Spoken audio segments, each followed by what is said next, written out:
have troubles with your attitude. You don't pay enough attention in class. You don't know what the word study means. Get the right idea. Don't you realize that mathematics is an important subject?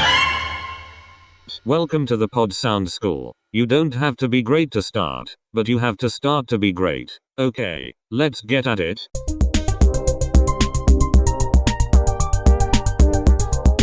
Well, hey there, Podskis. Welcome to episode 3, Acoustics.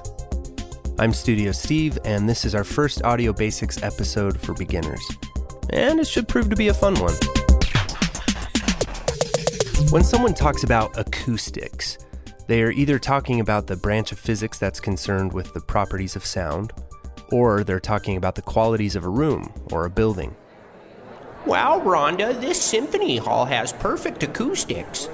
It really does. As a podcaster, we are concerned with both. We need to know basics about how sound waves and vibrations work, and we need to understand the relationship those sound waves and vibrations have with the room they occupy. I once had acoustics explained to me using the analogy of a pool table. Imagine that the cue ball, the white ball, is the only ball on the pool table, and it represents our sound source. How hard we hit that cue ball is how quickly it travels, the loudness of our sound source, the volume or the decibel. If our cue ball is, say, a guitar amp cranked to 10, then the ball is going to be propelled very quickly. But if it's a ukulele, it won't be moving that fast.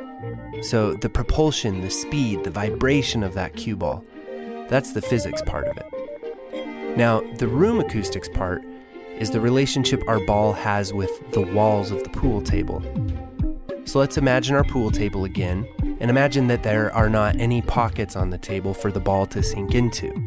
If the ball is hit extremely hard, it's going to continue to bounce off the walls for a very long time. Hit hard enough, it may never stop. Hit soft enough, the ball may never reach a wall at all. I like the analogy of a pool table when thinking about the room that you'll be recording in, and the analogy of a cue ball when you're thinking about the type of sound you'll be recording, which in our case is mostly speech. So let's talk about the room we record in. This alone is a significant factor in how your recording will turn out, and there are many inexpensive options that can turn a reverberated, pingy, buzzy room into a smooth, pleasant vocal studio. There are 3 main concerns that we have with our room's acoustics, and they are reflection, absorption, and diffusion. Let's start with reflection. Reflection really refers to the materials that the walls are comprised of, and whether they will reflect or add power to the sound. Are the walls made of sheetrock, brick, glass? Are there mirrors or glass picture frames hanging on the walls? Certain materials are more reflective than others, and certain materials reflect or even increase the power of certain frequencies. Now, we haven't discussed frequencies yet, and if that term seems menacing to you, really it just refers to the pitch or the tone of a sound. You've probably adjusted the frequencies of your car speakers, the lows, mids, and highs. It's important to understand how certain materials react to sound, because your room adds the color and the characteristics to what you record through that microphone. So sheetrock, probably the most common American household surface you'll find, is very reflectant of high frequencies and just super reflectant in general. If you're standing in an empty room with sheetrock walls, it's like you're in a reverb chamber. The volume of your voice actually becomes louder. The walls pick up the vibration from your voice and reflect them back into the room. For general recording purposes, this is not desired.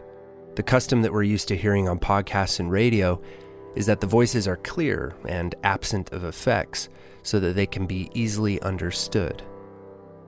So we need to take a look at our walls. What materials are they made of? We also need to look at the floor. Wood floor, tile, or laminate flooring are going to be very reflective. Carpet or large shaggy rugs are going to be very absorbent. Which brings us to our next concern, absorption.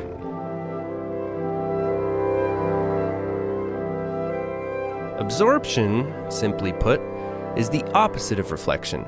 Rather than adding power to the sound, it absorbs the sound and stops its vibration.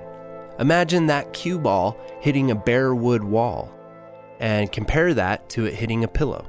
Going back to the pool table analogy, we want that cue ball to come to a stop. And we want it to come to a stop quickly. The denser and more sponge-like our walls are, the quicker the ball will stop. The other thing that will bring our cue ball to a stop is diffusion, our third concern. Diffusion is a process of scattering the sound into multiple directions. Back to the pool table again, imagine instead of the table being empty, we nail down random wood blocks around the table. Now imagine the course of the ball. Rather than bouncing from one side to the other side over and over again, it now has these obstacles that will change its course and slow it down. Diffusion happens naturally in most rooms, as does absorption, with the objects and the furniture we place in the room. Even our bodies act as diffusers and absorbers of sound. Diffusion is a really nice way to color the sound of the room without completely killing it. So the balance of these three concerns will determine the characteristics of your room and will have a huge effect on everything you record in there. So you want to create a nice balance. You don't want a room that's completely reflective, and you don't want a room that completely absorbs all this sound with no character at all. There are many DIY and low-cost solutions to a reverby, nasty room. I've mentioned rugs. Many people hang up sound blankets, or the blankets you'll see in moving trucks, usually the blue ones that you buy at Home Depot. Some people experiment with egg cartons or camping foam pads. These DIY solutions will help the reflection problems and soften your room sound.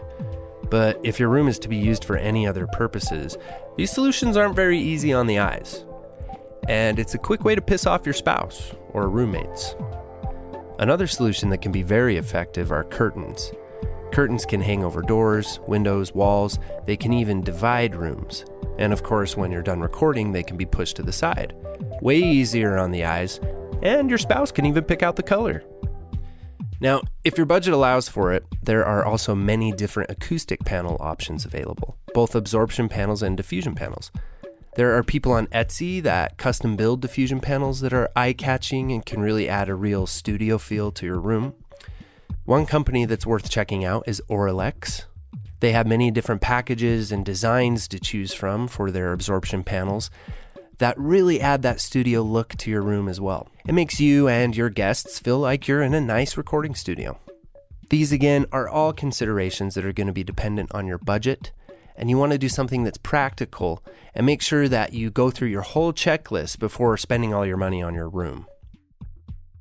So, before we finish up with our quick discussion on acoustics, we need to talk about noise and soundproofing.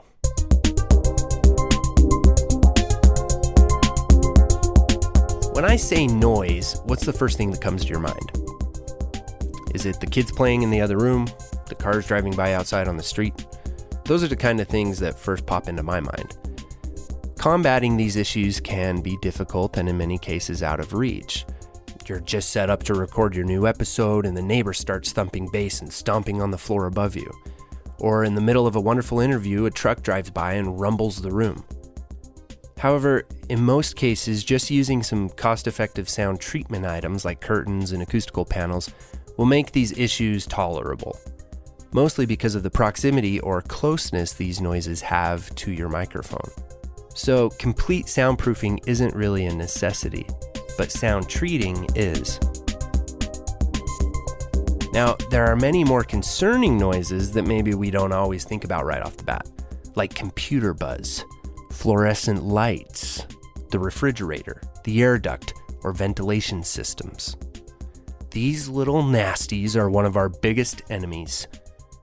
These are perhaps the most overlooked, yet cheapest noises to eliminate, although it might require some creativity. Take the time to sit in your podcast studio when no one is home, or it's late at night and quiet. Close your eyes and just listen. The longer you pay attention and really focus on those hums and buzzes, the more you'll realize that even the quiet times in your room are actually very loud. And these buzzes and hums will be even louder to a microphone, and impossible to get rid of later in the editing. The solution? Find the source of the noise, and if possible, remove it from your studio. This may require some creative workarounds. If you're a roundtable podcast that gets together in the dining room in close proximity to the kitchen refrigerator, maybe meet in the basement or the garage instead.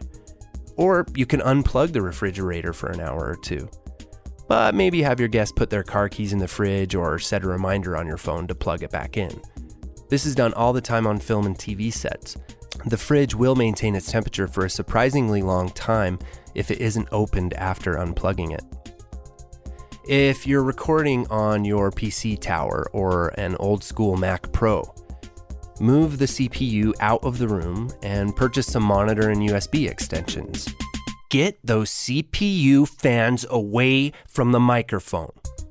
What about air filters or air vents?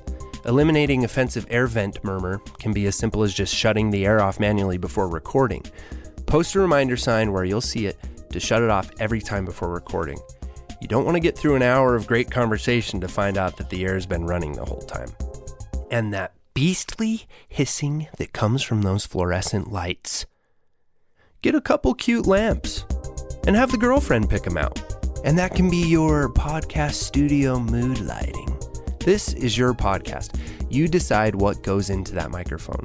Keep those sneaky little monster noises out of your show. They build up and soil your show very quickly, especially in multi-microphone situations.